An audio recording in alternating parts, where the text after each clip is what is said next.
This meeting is being recorded. I I usually say give Yeah, I think it's good. our mission. So to help PTAs build institutional knowledge to facilitate interaction between school PTAs, dissemination of information, and encourage and facilitate outreach to other community groups. Um, and I think the cell phone policy is actually the first thing on the agenda. And since we got that great summary, Scott, I don't know, does anyone, is there more discussion to be had, or do people, like I also saw, was it Reishi who emailed out saying like, Yes. here's how you get more involved if you want to be? Yep. There's a separate Google group for for those of us who are proponents of the bell-to-bell ban all the way through 12th grade. Is there opposition to that? There is. What's the rationale for? So, I think that there's there, one thing is people really got wrapped around the lunch issue, and how do kids meet up during lunch, right, without a cell phone? It's just such a huge campus. And then how do we deal with the phone locking and unlocking as kids are flooding in and out during lunch? How many exits, how do we monitor, etc. So that was people had a hard time wrapping their heads around logistically how it would work. And I think that there was some you know Director Korn mentioned that she had done some searching and she couldn't find any similar schools at the same size. So there was some of this feeling that this is truly uncharted territory, which I don't believe it is. I But don't know. I went to school no. without a cell phone at Berkeley High, so it's not entirely uncharted. It was Right. a I big mean, campus back then too. right. So the other objection is, um, some other objections included that, kids uh, some of the older kids are acting in pseudo parental, like they have their own kids, they're acting as a pseudo parent for, uh, younger siblings. Their parents are not struggle to navigate in an English speaking world. And so parents need to reach the kids intraday to um, help from their kids in navigating the world. Um, I think, and then the other thing was just, kids are almost graduating. They need to, learn to manage this technology on their own. So I Hmm. think that was, but I would say that of the public comment, there were probably, um, the public comment was overwhelmingly in favor of a bell-to-bell ban, but there were a handful of folks who spoke in favor of basically, it ain't broke, let, let's leave it. You know, I wonder if there wouldn't be bandwidth for exceptions for those couple of cases that you just talked about. Right. I mean, and that's one of the things that kind of what would be the process for getting an exception. Like one of the big vendors in this space is Yonder. So they have these pouches. You put the cell phone in the pouch at the entrance, you lock it. When you leave, you unlock it. The superintendent was worried about all the risk that comes with holding 3,200 cell phones. I What can see happens that. what happens when they get damaged? And so, like, the Yonder pouches are a way that there are two flavors. There's a locking pouch and a Velcro pouch. And so if you had an approved exception for whatever reason, then you get the Velcro pouch instead of the locking pouch, so that Right. in first period, we could say everybody put their phones on their desk. The teacher does a quick scan to say, yep, all the pouches are locked, and the ones with the Velcro just don't have the thing sticking up. And, so. Do you know, I think her name is Angela Duckworth. She's a researcher. Yes. Yeah. Yeah. And her whole thing about like even if it's turned down, it's Yes. more Still, distracting. right. Yeah. I mean, and there's really good evidence that, I mean, despite all of the, um, the concerns that there's really good evidence that the bell-to-bell bands, show very good improvement, academic results, mental health results, staff satisfaction results, um, and that those benefits are especially pronounced among the lower performing uh, students. And so, if we're really serious about closing the achievement gap, that this is a real mechanism for doing that. Guy and Jennifer, who wants to go first? I didn't see whose hand went up. Go ahead, Jennifer.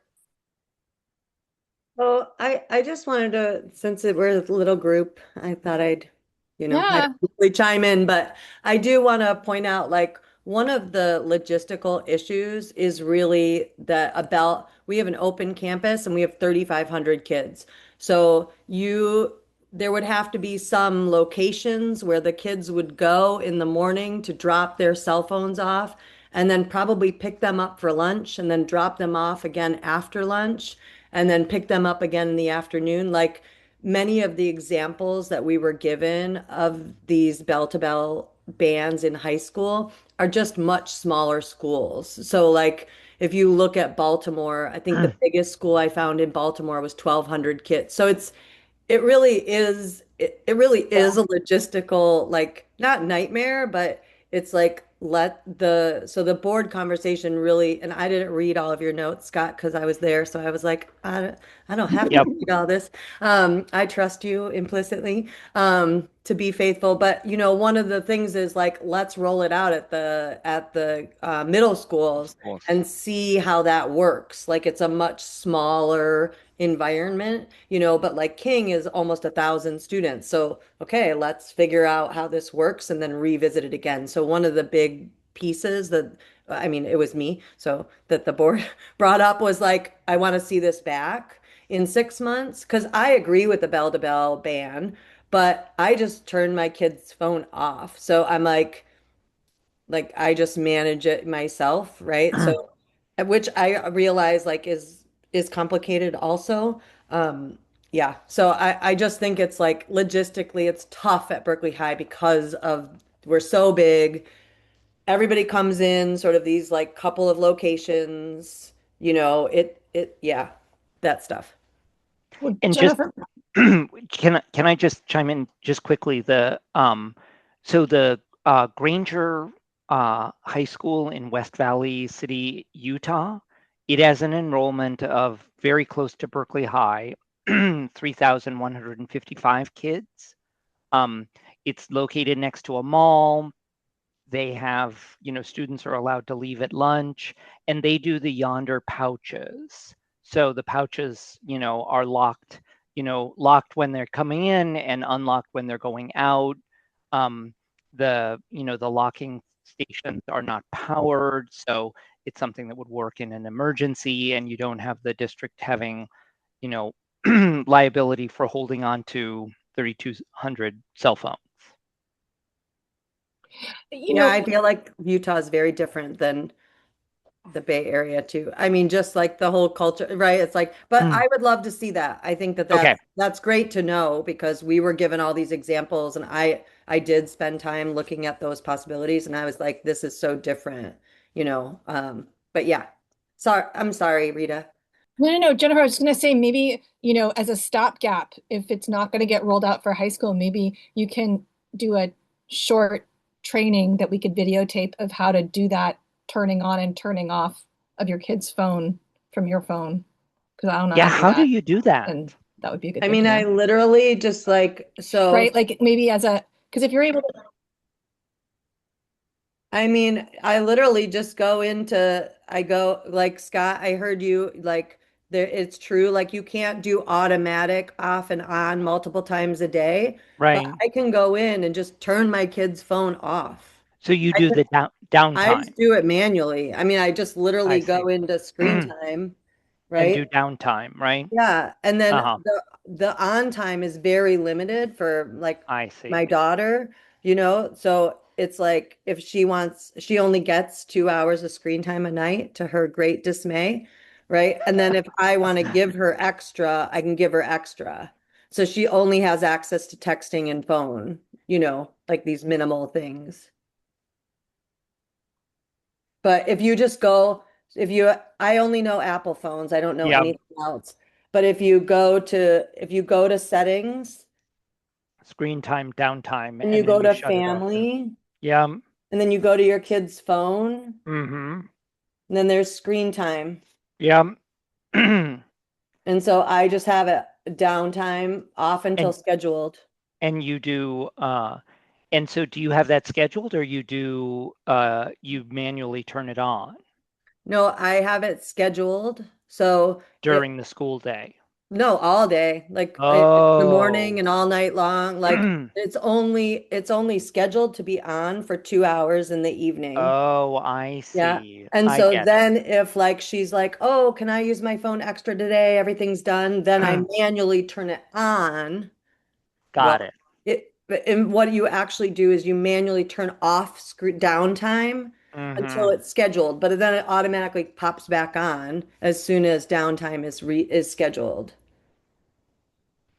That's helpful. Thank you, Jennifer. Yeah, I mean, I get it, it's a little more labor intensive, but then I know, I'm like, Right. okay, I am actively giving you more screen time than what I think is, appropriate. And I think we did receive a lot of emails from parents who are like, I want to be able to get a hold of my kid in an emergency. Like, it's just a different environment, and especially like the high school. Like, we had that fake bomb. Remember that last year? That was like a prop for, but people were like, really, worried and want to be able to email or text their kids and make sure everything's okay. So I think, that's another sort of piece of it. I don't think as many people came to public comment, but we did get, quite a few messages from people. And again, personally, I'm with you. I'm like, if there's an emergency, go to the office. I call the office, right? Like, I you know, yeah. Or come home. Get yourself, I mean, I don't know. Yeah. What was the balance of emails that you got, Jennifer? Oh, I didn't count. I mean, I think more of them were for the bell to bell, but I also Mm-hmm. think you all organized people with a form letter to send to, Right. right? It's like, so it's not like Apples to yeah, apples. I mean, I'm an Yeah. organizer, so I'm like, I know how that yeah. In that same vein, that's actually my question, you guys, as parents. I don't know a lot about this, and so I thought like a couple of months ago it was just going to pass that it was a very simple cell phone policy that the district was going to pass that aligned with the state, and then there was then a rush of parents who did all this research and said, no, this is not okay, we need to spend the time to pass a more meaningful, in-depth policy. Was this a great example of parents stepping up and really pushing the district to put some work behind this? Is my question. I mean, Lindsay was the person that like really spearheaded that. So no, I mean, I don't know. Oh, not that Lindsay. Yeah, it's a Sorry. different Lindsay. There's different Lindsay. I have sort of a different opinion Sure. of that. Can you tell me? Yes, I'm curious. No, I always hated our cell phone policy. I thought that it needed to be bell to bell through eighth grade. Um, I think that I mean, I'm a teacher, so I'm like, I find it disruptive in chemistry, in like college chemistry classes, like, so I've always been a proponent of that. It was always something that it was coming back to us, and we had a bunch of, questions about it. I think that like family engagement and robust family engagement is, we can always do better, we can always do more, and it's really hard because there's so many issues and we only have a small group of folks that are like, everybody wants to meet with the superintendent, for example. So, it's just a balancing act. So, no, I don't really think so, but I also think it's always great to have parents. Like I'm glad that like I welcome it. So I think it was great because I think the more people that are really thinking about the issue and engaging in it, the better, always. Even when it's something I don't agree with, I'm like, the more people that are engaged, the better. So a follow-up question. I had a friend who's not entering middle school yet. He says, "Oh, I'll jump on that issue next year." And I said, "Well, the issue is being resolved today or Hmm. now. And if you wait next year, it might not come up again." What do you see as the timeline of, you think giving all the complexities of it that we're going to land on something? Or is this an ever evolving policy that is on the radar of the district? Yeah, so all of our policies can be updated anytime. So just because we have a like this, we actually updated our cell phone policy and made it a little bit more like rigid than a lot of other districts in the state before this law was passed. So like right before it just was sort of like serendipity. So it can definitely always be changed with advocacy or, a board member can ask for it, parent groups can ask for it. But at the board meeting, we did say very specifically, and it's part of the motion passing it, that we were going to look at it again in 6 months, right? Like, let's roll this out, see how it's all going, and then let's have it come back to us. I mean, the other sort of not elephant in the room, but the other difficulty is like you're asking teachers to police something that's really, it's disruptive. What do you do when a student says no? Like, no, I'm not doing that. Okay, well, like where is so it's hard. It seems easy, and it would be easy if everybody just followed the rules and listened to their teachers. But I'm like, it doesn't. Yeah. So I think we did ask for it to come back before the end of spring. So we should be seeing this back. And I'm like, I want to promise you that I'm going to keep my eye on it. And it is in my brain as something like I set myself a reminder to make sure it comes back, but then sometimes I fail. So I don't want to make a promise that I might break. But I did set myself an email reminder like for April, like if this hasn't come back up to bring it back to the superintendent to make sure that we follow through on that. Thank you so much for your advocacy on this. I mean, thank you, Scott. I feel like you were a champion as well. So thank you. Yeah. Do you have any more detail on what what the forums will look like on the 16th? And those. No, I do know. Let's see. I asked about it because I looked at your agenda.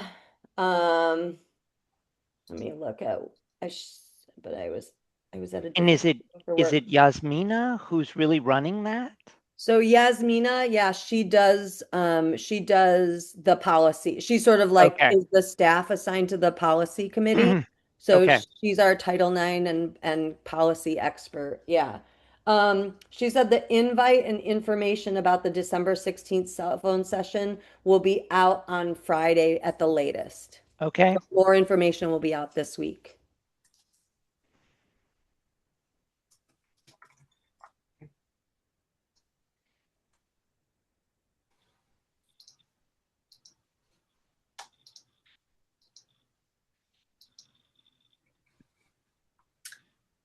Any more comment on that?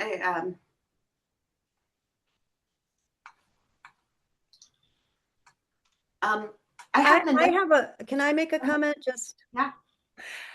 I think it would be really cool too, like for the PTAs to really take a lead too in like cell phone use overall, because we also have problems after school with people videotaping fights. And, Scott, you mentioned the Willard fight, but like there have been so many, I mean, I've only been on the board for 3 years, and I mean, at least a dozen examples of like cell phones being a real problem, right? Like people videotaping things, putting things on social media, starting escalating fights, all that stuff. And I'm like, I feel like even though it is really hard and I'm failing at it every single day, I'm like, I feel like it's my job as a parent of a 13-year-old and a 16-year-old to really be very like, on top of that. And I feel like we as parents too, and you as the PTA, like, right, like I don't know, take some like leadership and ownership to say like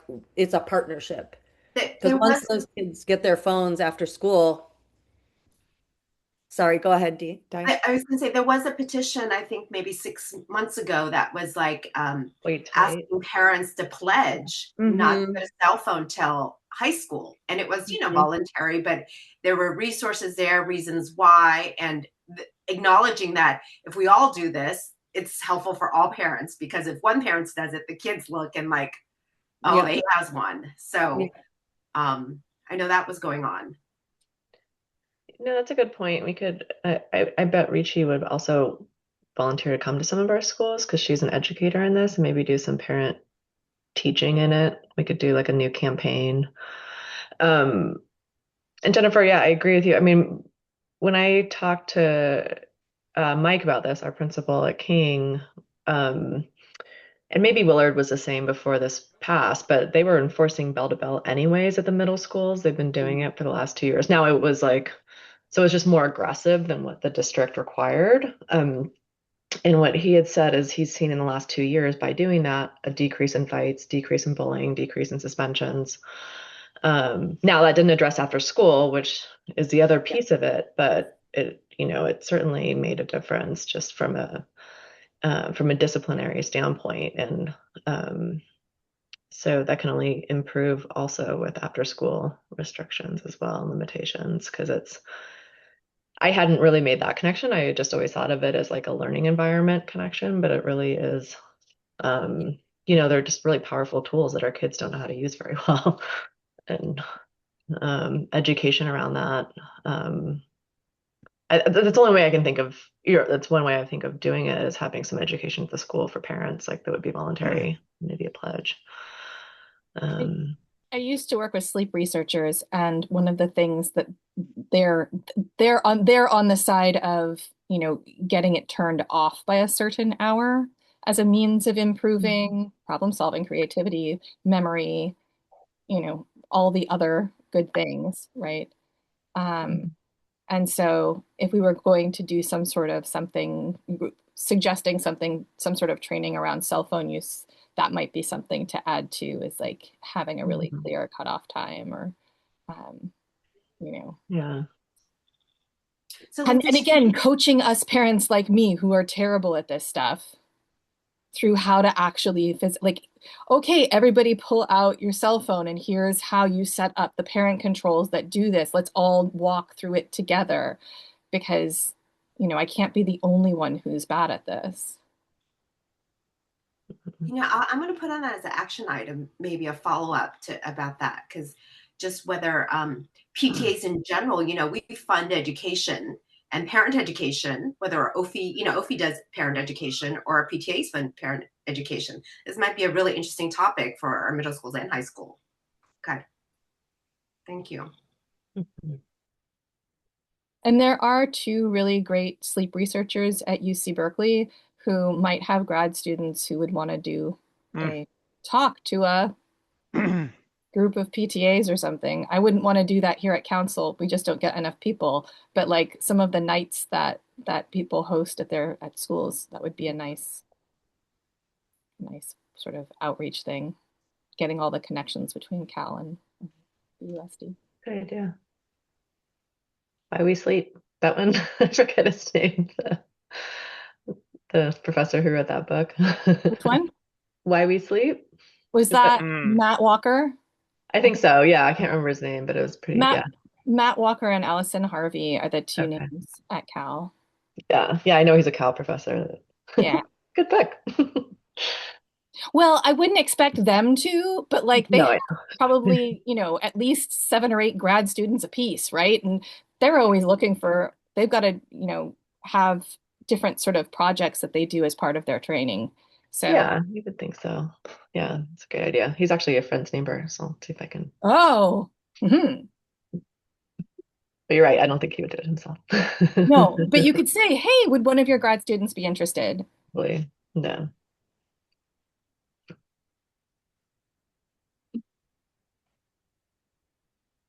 Well, should we look at our next item on here, which is the updating family emergency food campaigns, school food drives? Di, we got an email about this today, which I will try and toggle Yeah, I was between going to screens. include it in our minutes, but I just wanted to. I had a couple of things. So just to give people context, so when the SNAP emergency, issue came up, you know, uh, we the council reached out to Berkeley Public School Funds and the superintendent and say, hey, what can we do? All feeling like we should do something, but how can we do it in a centralized way that makes sense? Um, and so we kind of working with Berkeley Public School Funds because they know how to do these things. They have a system. They are fiscal, um, sponsors, and so they help put together this campaign. And I pledged from the council standpoint to communicate and outreach to our groups and allow schools to do what they felt their community needed. Some schools did their own food pantries, some did their own purchasing of gift cards, and some just promoted to donate to the Berkeley Public School Funds. And the goal was just really to get as much outreach as possible. And so I want to report back that they raised over $22,000 through donations specifically for this family food emergency campaign. And they're distributing the gift cards out to the OFIs.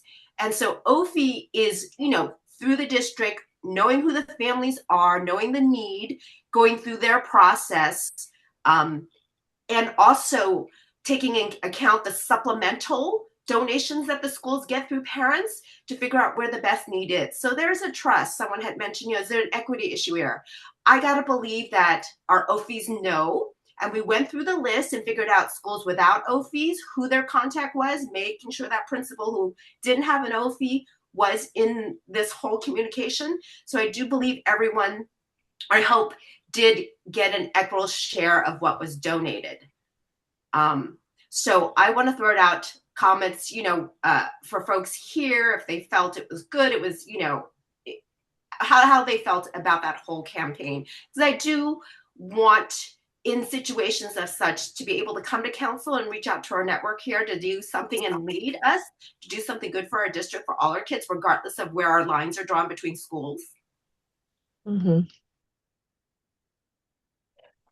So I have a question about that. And I see that Ramesh is here, so maybe he has a follow-up answer. But they reached out at Malcolm X because our OFI person did not have gift cards and she did food bags for everyone. And then last minute, for some reason, the gift cards didn't come through that she was planning on, which were $25 per family that she was doing the food bags for. And so she asked our PTA if we could fund it or do a reimbursement if they bought the gift cards to give out. And then we said, well, we gave to Berkeley Public School Funds and they're supposed to release the funds for this type of thing. And we used to have a single account just for Malcolm X, but then last year they put all of the funds for OFI in one account that's shared. And so I don't know if she ever got the funds for that. And this was like Friday before break when she was like distributing the bags. So it's now Monday after break. And I'm wondering when they received the funds or if they're upcoming. So they'll have these food cards for Christmas or well, like what the situation is. And maybe Ramesh, I don't know if you have any follow up from Jocelyn of what happened with that. Yeah, so that was a whole thing that was interesting how it happened. And I think we got on the text with you trying to find out what the protocol was. So we had one meeting with Jocelyn. She came to one meeting and asked for this thing to happen. And then I actually had to get on a call with Duffy because some of the things were done like they were a little confused about meat, which was another concept she was thinking of. And what happened was we could have just used the emergency fund that's there, but I think there was some misunderstanding as to whether or not that was approved to go through. And I think it was a little bit, I don't know how many times you guys have done that in the past. Obviously, this is my first time being the with just with the PTA in this role where we approved funds for OFI, and we weren't sure who would needed to give the authorization. Once we understood that it can be done just through the link, we tried to get in touch with Jocelyn, and the money should have been there for her to use it, not by, I think, the date she was intending, but I think it could have been there by at least 2 days before Thanksgiving. But I have not gotten any word from her yet. I sent a few emails, but no response. And I did speak to Duffy personally in order to try to figure that out. I think it was all a little confusing for them as well, how this was supposed to be arranged, because I think it was a little bit different concept than what's usually done. Do we know what's usually done? I mean, Well, in the So to past, answer Vicky's question, oh, sorry. they well, I was stopped just that, gonna Vicky. go ahead. They did. I asked Duffy that specific question about, Malcolm X donated to specific Malcolm X families, and she said they did stop that this year. I don't know exactly when, but this year was not in place. Right. And so I guess our question was, in the past, when each school had their own account with Berkeley Public School funds, like we would donate to Berkeley Public School funds as a PTA because we're allowed to do that. And then Jocelyn could then just get the money from the Malcolm X account and use it to like do supplemental purchases for food, or she could do the gift cards for food because PTAs can't buy gift cards. And so that was our way to do that. And she could just access the funds, and Mr. Hunt, the principal, could just sign for it. But it seems like now, this year, it's not like a Malcolm X only account or a BAM only account. It's one giant account. So the procedure of who's supposed to approve the funds to be released to her and how she's supposed to get the funds was unclear, and how they're distributed. So you had just said in your update that they were distributed to all the schools, but how did that happen, and who was notified, and who released it, and what's the protocol of how you can use the money? I guess let me restate that then. I think it was because Lydia, also the supervisor for OFIs, was in the conversation too with Berkeley Public School Fund. And so she knows of the situation. And I was assuming she would communicate to all our OFIs as to how to administer the funds. And that's as far as my detail of how that worked. I can't elaborate any Okay, more. so now, because it's a centralized fund, each school's OFI representative needs to go through Lydia to get the funds approved and released. I don't know if it's Lydia who approves it. I don't know down to that logistics, but um, I I don't know their process. Just that I know OFI is part of the approval process. Okay, so I think that might be helpful because typically OFI will come to us, and because we can't give direct donations for things like gift cards, a couple of years ago we set up these accounts, and the school could decide how the school's donations were used. And so it was just Jocelyn, and she would discuss with the PTA and the principal how to use the funds that our PTA had done. So now the process is different, and it's not clear to our PTA, nor is it clear to our OFI staff how to Okay. access those funds. Okay, Yeah. I can go back and clarify, just because I'm representing our council, that specific example. Are you comfortable me talking about Malcolm X specifically? That's Sure. fine. Okay, we'll do.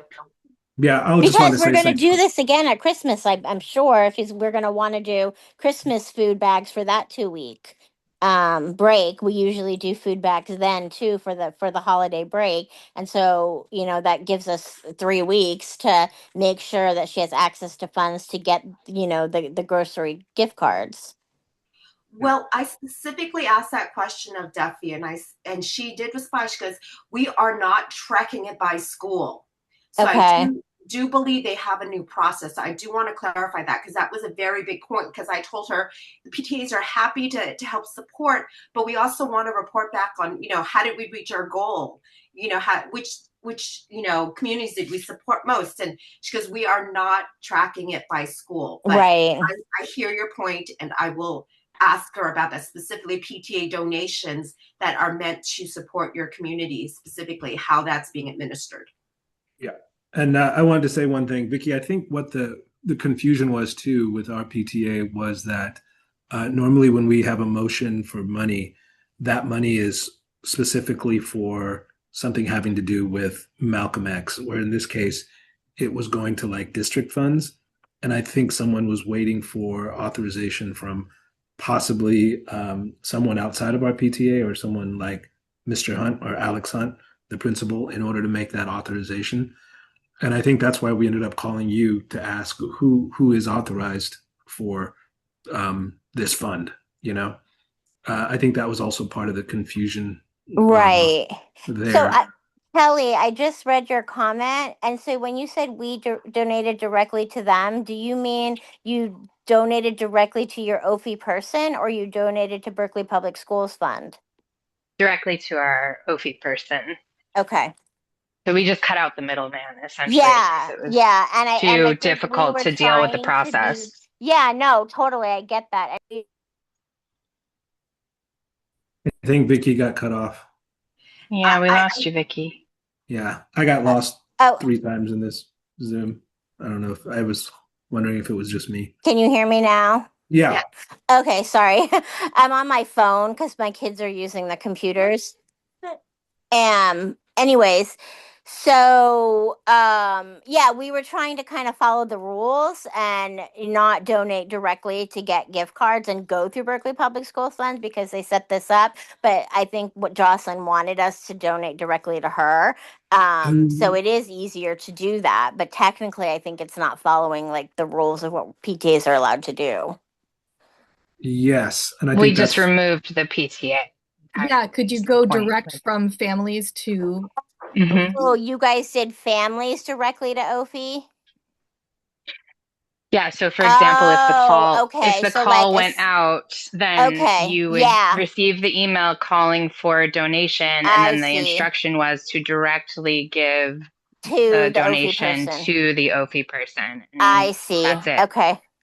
so. Wait, Okay. was there a link or something to donate directly to OFI? Was that how it worked? No, because there's not. You're not donating to OFI. You're sort of Or not donating to anybody. You're You're just donating giving. to Joe Smith. And Joe Right. Smith is then using the money to get gift In a cards. way, it's like a and you're GoFundMe, trusting. but without GoFundMe. Yeah, Yeah. exactly. You're giving it to. So Yeah, exactly. so are I think parents just basically handing in $25 gift cards to that then get Mhm. redistributed? Gotcha. Yes. It basically Yes. is that it's not tax deductible. It doesn't go through a PTA that has a Correct. tax deductible. It's simply community mutual aid. That's all it is. so. I think that was the confusion then, Vicky, because I received a call from Duffy asking where the funds were, as if she was supposed to receive them, and then she ended up sending me a link from BSPF, Berkeley Public School Fund, to send the money, where I think they were also then making a workaround because Jocelyn was not speaking to us directly. So somehow Jocelyn was looking for it in Berkeley Public Schools Fund. Right. Well, because that's typically in our budget, Malcolm X will write like a $5,000 check to Right. Berkeley Public Schools Funds every year. So she's used to having that money there that she can get access to. Okay, so I think there was some lack of communication there as to where Yeah. the money was supposed to be sent. One comment is they wanted to get away from the OFI then being the money handler and not having the fiscal oversight, if you will. And we acknowledge that it was such a crisis, and it was a crisis, that all these means of getting funds to families was needed. Uh-huh. So, screw the rules. We just needed to address the issue. Right. So acknowledging that, but maybe moving forward, if there is time to plan, it allows people, if you go through Berkeley Public School Funds, then it removes the responsibility on OFI in terms of oversight, because now you have a fiscal responsible person. They have all the documents, all that stuff, knowing how things come in and out. Yeah.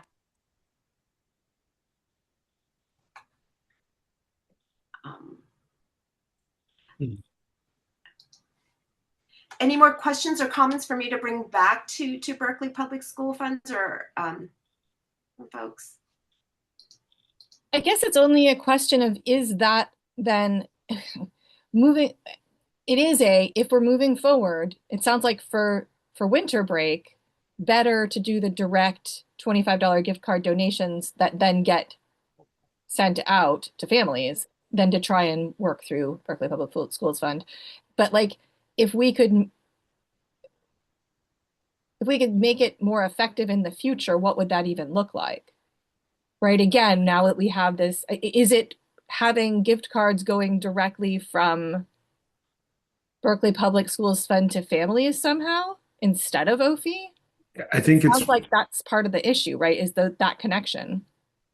Well, Berkeley Public School Funds partners with BUSD OFIs because Berkeley Public School Fund doesn't have the insight of who needs it. They need to partner with OFI, and OFI needs to be there to help distribute it because they know the families. okay. Right. But then Thanksgiving wasn't a surprise to anybody. Why was it such a...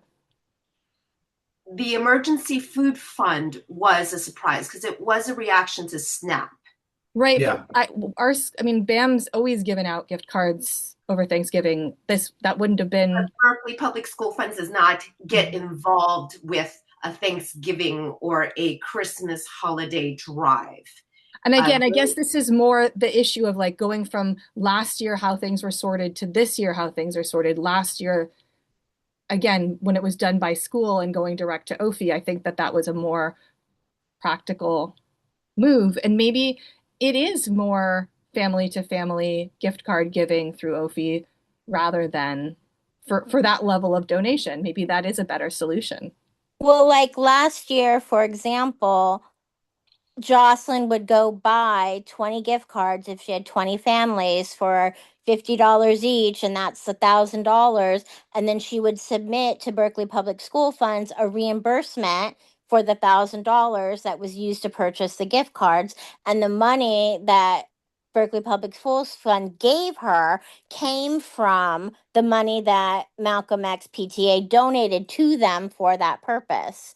And so ideally, the way that that's supposed to work is the same, but now instead of a Malcolm X specific pot, it's a larger pot that all of the schools can access because we thought that there is disparity because not all PTAs can donate $5,000 and another school might only be able to donate 1,000 but have 20 families that need gift cards. So we made it one big pot, but now that it's one big pot, our principal couldn't just sign off for the reimbursement because he doesn't have the authority anymore because it's not money assigned to Malcolm X. It's money assigned to the district. So my understanding is that Lydia is the person who needs to sign off for it and approve that reimbursement. So if at Christmas we were going to buy gift cards again, Jocelyn would then have to go through her supervisor for her supervisor to approve the purchase of those gift cards, and she would do it and distribute it and then get reimbursed through Berkeley Public School Funds. If that's my understanding from what I've heard so far in this conversation. So I guess verification that that's the correct process would be helpful. Let me verify that because I again don't want to say it's Lydia. Okay, yes, exactly. Exactly. Yeah. So then if not, who? Yeah, let me find that out. Okay. Okay. I just wanted to put another plug here. So part of this initiative of the SNAP Emergency School Fund was an opportunity to kind of get our schools together to see if we needed a groundswell in case there is a huge issue that we need all our schools or want all our schools to participate, to see if there was a desire, an energy, or leadership to want to do it. So I started a Signal group just to get information out if we needed, we just started with this family emergency fund as an issue, but if we needed to network with our PTA presidents in a secure forum to be able to access that network. So I got a handful of folks who said they wanted to be part of the channel, and I tried to honor it by not putting too much crap in there. But that was one of my kind of pilots to see if we can gather folks together in case, things got worse for whatever reason, really need to gather folks.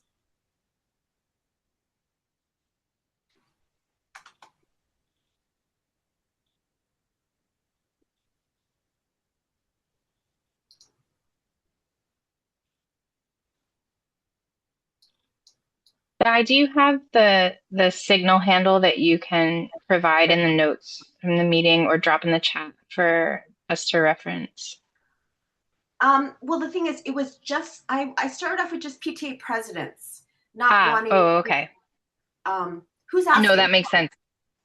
Sorry, this is Kelly. I'm Hi, Kelly. Off camera because it's chaos. Okay. So I was just making sure that, because really to your earlier point, it's site by site that would know the level of aid that's required, by site. So I just wanted to make sure that someone at each site was being included in the chat. That's all. Well, I did reach Sounds out to like you have it covered. Whether your president did or didn't, I'm not sure. Let's see. Yeah, I can follow up with that. Yeah, that would be great. And yeah. Oh, go ahead. I'm sorry. Can you repeat that? I was sending an email to Vicky just to keep her up. About the signal channel? Oh, yeah. I thought you said something. You wanted a response from the presidents. Is that what you said? Yes. So I sent out an email asking folks to join the signal channel to all the PTA presidents. Yes. You did get that? Yes. Yeah, we did. We did. Yes. Great. And, it was a really interesting, it was a little confusing as to when we, as a PTA, is this regarding ICE involvement? I think it goes, yes, it's leading to that question. Yes. Got it. Yeah. And so, what we got from the state PTA meeting that we were on, it seems as if, we needed to do things kind of clandestine style around ICE, and really wasn't supposed to involve the PTA other than giving information. So when it came to Signal and just telling people about that, we basically kind of called a donut coffee forum. Didn't mention anything on our PTA emails. And then once we were there in front of everyone, we kind of then organized around using Signal as something outside completely of the PTA.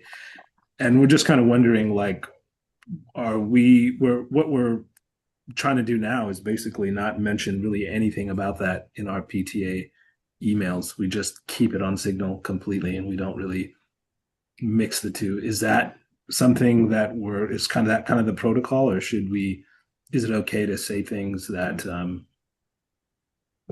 have to do with ICE and us not really agreeing with what's going on with that?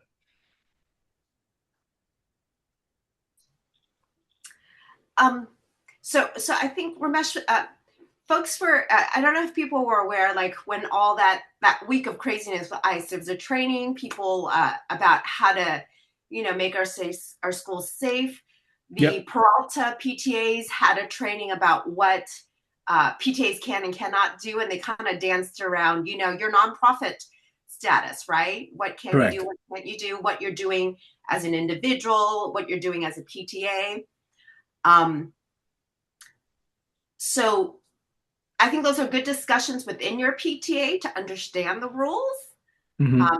And I was hoping PTAs would start having some of those conversations and leading into some of this other stuff about how to make our schools safe and watch patrols, and whether even PTAs have a role in trying to gather watch patrols. Are we experts? Are we doing the right thing? Are we disseminating the right information? There's just all this like, what is our role as PTAs? I think those discussions are happening. I don't, excuse me. Right.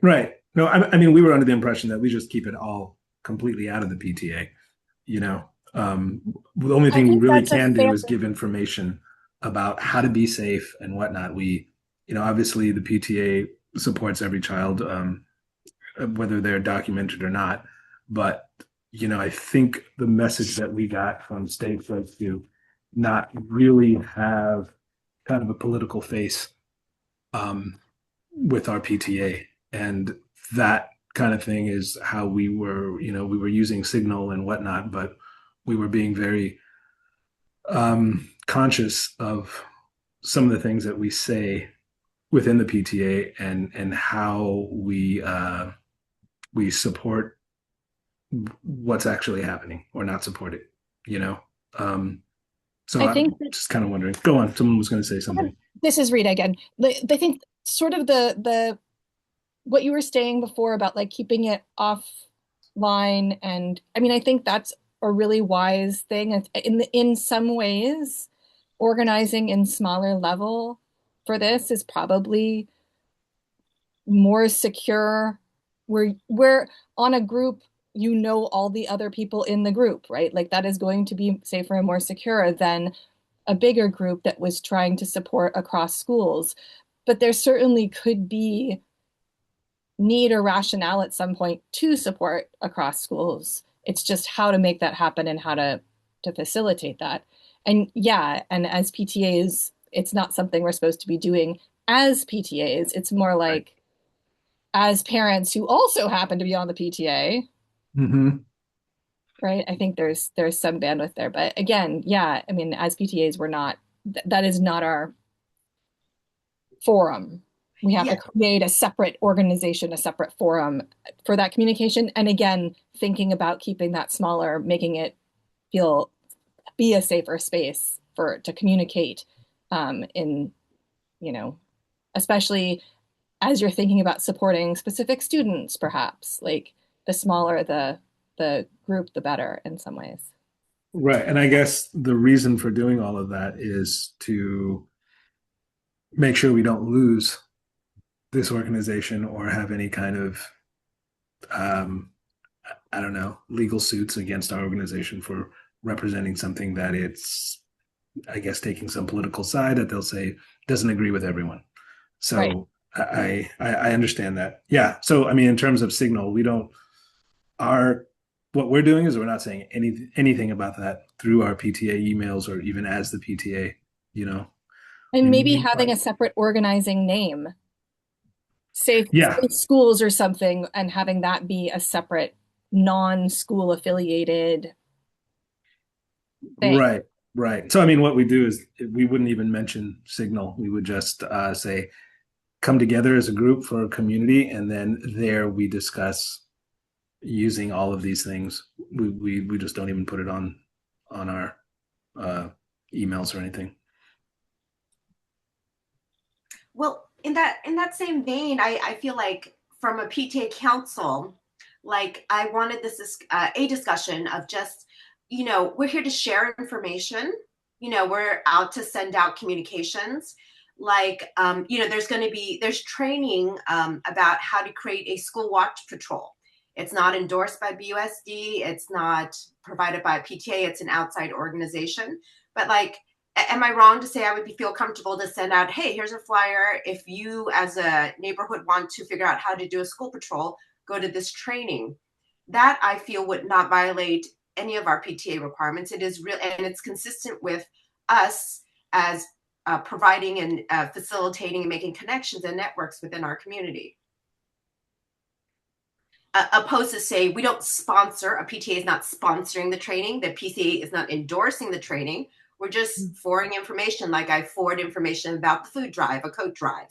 Got it. I understand. So it's not mentioning any group specifically, just we're doing it out of just organizing. Yeah, we're providing resources in a time where people do need resources. And in that same vein, that PTAs don't have that knowledge. I think that was one of the scares. I think it's like, what is the role of the PTA? We don't know how to do this. Why are people looking to us? We need leadership from the district, which I hear that. And the district's like, we are not experts in this. We need to partner with the city. The city has a Sanctuary City Task Force, and they are partnered and networked with 50 other organizations, and they vet out all the different organizations or trainings to say this is where people can go to get help. I think that type of information is useful, and it takes away a lot of the pressure on PTAs to feel like they have to know it all, because obviously we don't and can't. Jennifer, what's up? Should we try and pause a recording here? Yeah, if we can. Okay, let me pause. I don't know that we can stop the transcribing. I tried to figure out how to turn that off at one point and I couldn't. So Okay, let me pause this. This meeting is being recorded. Is anyone here on the math curriculum? Has anybody been attending that? Because I don't know if we have anybody to update that.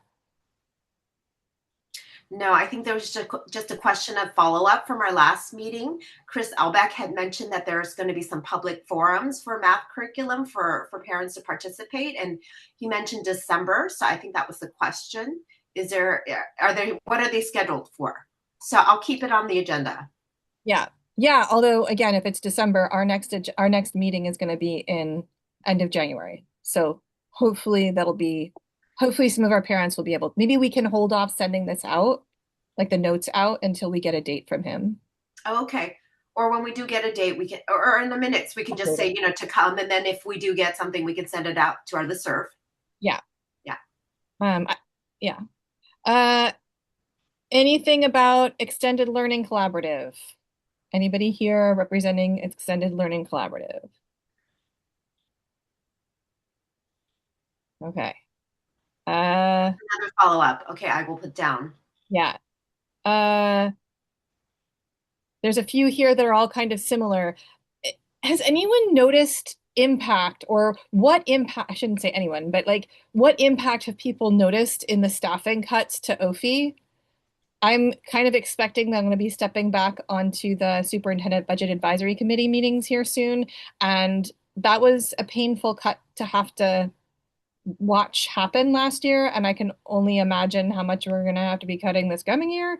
So it'd be helpful to have feedback in that around that, among other budget cuts, if people have noticed impacts or changes. Yeah, I would love to find out how it's been restructured, because I know we cut 4 people. Yeah. And so I don't know if we redistributed sites, so every site still has someone assigned to them, but maybe some sites have, like some people have 3 sites.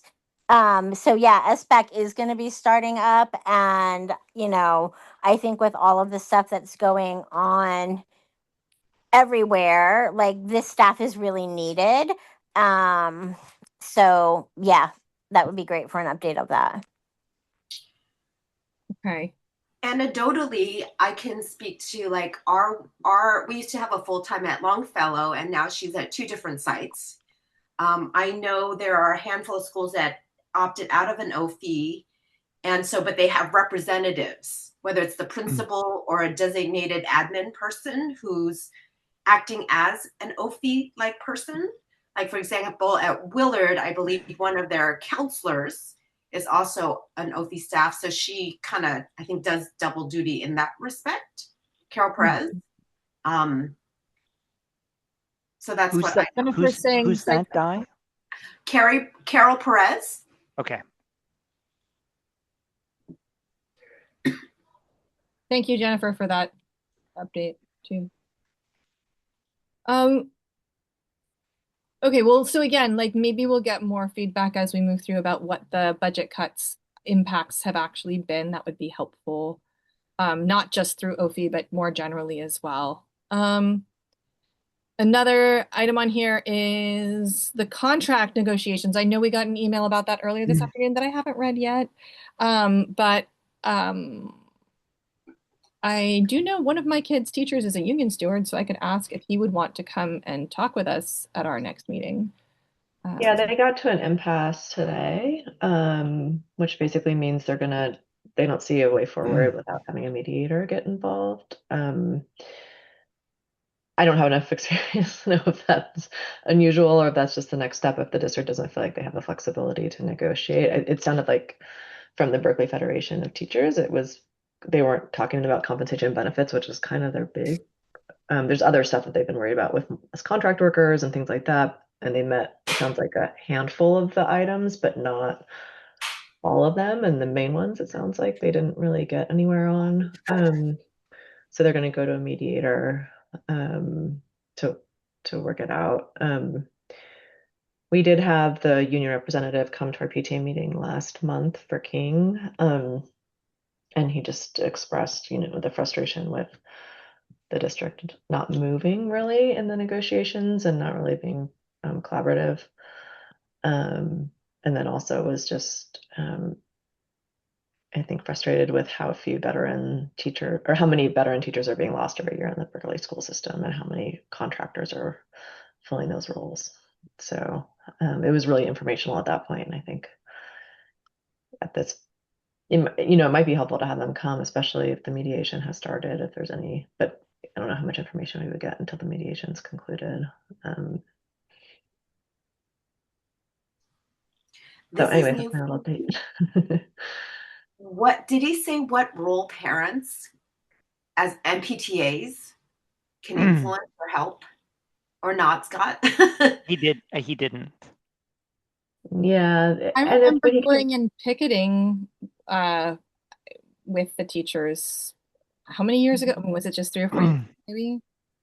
Maybe it was longer. I'm not sure, but I don't know. I don't know if the PTA we organized that or if we. I mean, so what the question that I have is what is the district? What are the options that the district has? Like, would they basically, eliminate positions and then redistribute those funds, so that they could give pay raises? I mean, I don't know. And in a year when we're probably going to be losing some music teachers and adding a bunch of PE teachers in high school, like there's a whole bunch of shuffling that's going to be happening over the next year in terms of staffing and things like that, right? Yeah, I feel conflicted about the situation because sitting on SBAC, I know how we look at all of those cuts and how we lose that staff, and I don't know where the district would find the money to negotiate, right? And we are going into a year where we're going to have more budget cuts again this year. I know just from being at Longfellow and seeing the construction on teacher housing, I don't know if that was part of the negotiation or how that's going to be offered to teachers or if that's going to be some sort of additional compensation that maybe will make the district look more attractive, but I don't know when that project's scheduled to be done. But I'm not sure, and then reading Matt's email, he was saying high cost of benefits. And was that like we have a benefit package that is expensive, and is that to the teacher or the district pays a lot for it? It was unclear. But I think I also know Sarah Carver, which would be happy to come talk to us, who's been part of all of this. And I think she was saying like maybe it's the cost of their insurance like doubled or something. And so it's a lot more expensive for them to get the same coverage that they were getting. But I mean, I know that happened to me personally also. So again, I don't know that that's a district thing that's happening across the board to everybody. so I mean, Vicky, are you able to say? I mean, my assumption is like we know, roughly what the budget is. I mean, don't we know roughly what the budget is next year? And I mean, and so it's just a question of can the funds be shifted around, right? Something's got to get less so that, teachers and salaries could get more. Right, But like exactly. the governor doesn't release the numbers until January or something, right? And that's the early guess or something. It's not even real numbers. Yeah, SBAC hasn't even started meeting. I don't know that they will meet in December. I think it might not be till January when we start looking at the numbers. But I mean, that's considered a cut. Like if we're shifting the money, what do we want to cut? I mean, we're already saying, man, it's horrible we had to cut 4 OFI staff. But like something has to be cut if we're shifting the money. And where we do that, I don't know. Well, and there is a change in the cost of living calculation year to year, and I want to say last year's was smaller than expected, which thought was weird because I thought cost of living went up more. It's not. Do you remember that, Jennifer or Vicky? Like, is that right? Yeah, the COLA, which is called the cost of living adjustment, isn't actually a cost of living adjustment. It's not like inflation or an actual It's what the state decides to put on to the apportionment adjustment. That's misleading. Yeah, it's super misleading. And it never covers the cost of like increased costs, right? Because how could you, to be fair?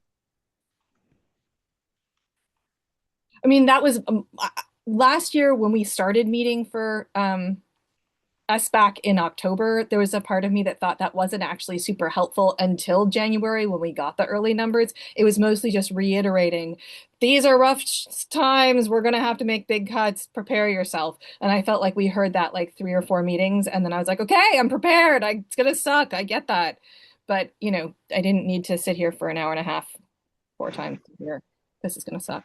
I get it. It's going to suck. There's many things sucking right now. Maybe don't say suck when you put the meeting minutes, Ty.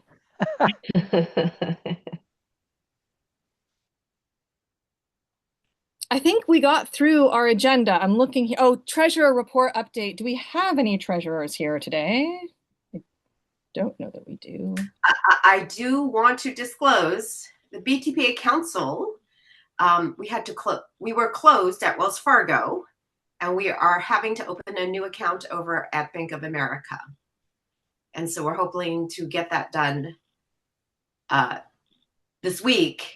And so I don't know if that's going to wreak havoc to folks who were paying directly via their membership fees through Totem, which is directly going into Wells Fargo. Because now it's going to get. I think Totem directly pays Peralta. I think it skips us. It does not. Scott's better at this. That's what Scott. I thought something went to the council. It does. Did. I see $2.50 come into Council's Wells Fargo's account. Right. But the thing is that when I submitted, I mean, I only did this the 1 year and then I helped Mandisa with it last year. But you don't put lines on the spreadsheet that you send for schools that are doing Totem. It's separate. Like if all schools use Totem, there would be no submission from council. Okay. I just want to put it out there. If you get a rejection because of that, what happened to the Wells Fargo account? They told us they had every right to close us. We were trying to transfer the last Olivia, who was the treasurer, to my name and Mandisa's name. We jumped through a whole bunch of hoops. And then a week after they changed our names, they said, we made a business decision and I'm closing your account. Wow. And why? That is terrible. We were at Wells Fargo at one point and they were not helpful, and then we moved to Mechanics, but we still have a single account at Wells Fargo, but it's just that one person has had access to it for like years. But Mechanics, every year they know us and they switch us and they're like, you're the new people, you're the old people, you're the new people.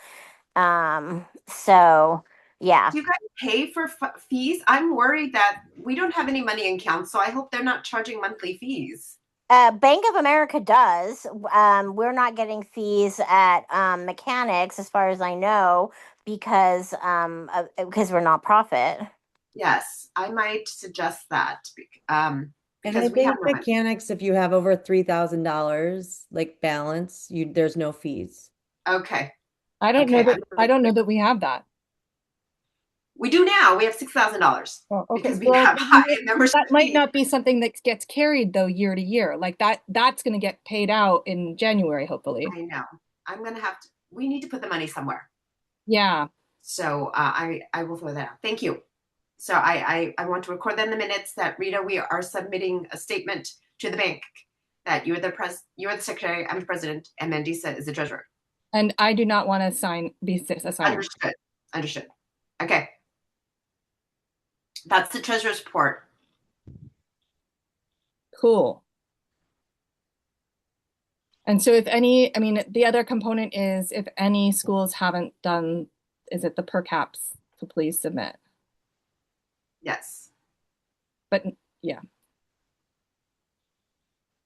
And again, skip the middleman and do Totem if possible. There is a new system. Okay, so it's no longer Yeah, I emailed about this and then never heard anything back when I asked questions.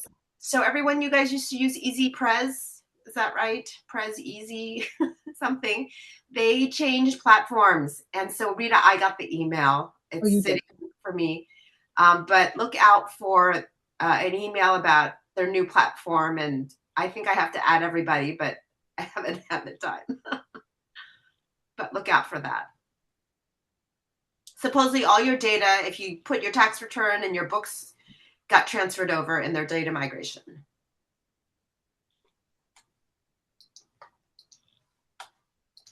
Well, we are out of agenda items, I think. Unless anybody else has anything else they want to talk about before we end today.